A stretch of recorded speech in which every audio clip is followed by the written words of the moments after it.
Formula One teams rarely end a season without internal reviews. Even when results are strong, technical departments and management groups typically reassess decisions, communication methods, and race procedures. The goal is consistency. The process becomes even more intense when a team has spent much of the year in the spotlight. In 2025, one of the championship's front-running operations experienced exactly that.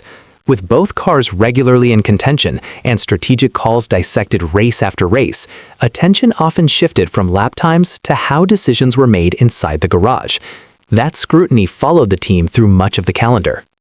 Oscar Piastri addressed that environment when speaking to Today, downplaying the idea that internal guidelines had created major tension.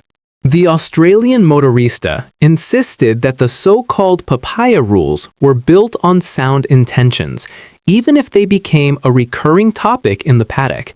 He enjoyed a successful season with the Woking-based team, establishing himself as a regular frontrunner alongside teammate Lando Norris and Red Bull rival Max Verstappen. As McLaren emerged as a consistent leader, the team continued to allow both of its motoristas to compete. That philosophy quickly became a talking point, with analysts and former competitors questioning whether the team should commit to a clear number one. The debate resurfaced repeatedly as the season progressed. Asked about the atmosphere on his side of the garage, Piastri suggested the external narrative overstated the internal reality. It's talked about a lot. I think behind the scenes, it's a much smaller and less important discussion than it seems, he said to Today. We have our ways of racing, and that's constantly evolving. He explained that reviews are already underway. We'll do a review, and we've already reviewed some things. Do we want to do things exactly the same way? Do we want to change things a little? So we'll fully understand that before we go racing again, Piastri said. But for me, the intentions were always good, and we'll make some adjustments if we feel it's necessary to make life a bit easier.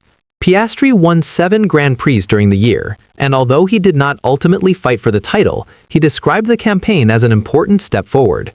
There are many ways to look at 2025. I learned a lot about myself, both on and off the track, he said. I feel I've grown a lot as a person. I feel more mature, I feel more responsible, and I know a bit better what I want. I also feel a certain pride. Even though the final result wasn't exactly what I wanted, having the success I did was something I dreamed about at the start of the year. What's your take on this situation? Share your opinion below, and don't forget to subscribe to the channel for more Formula One updates.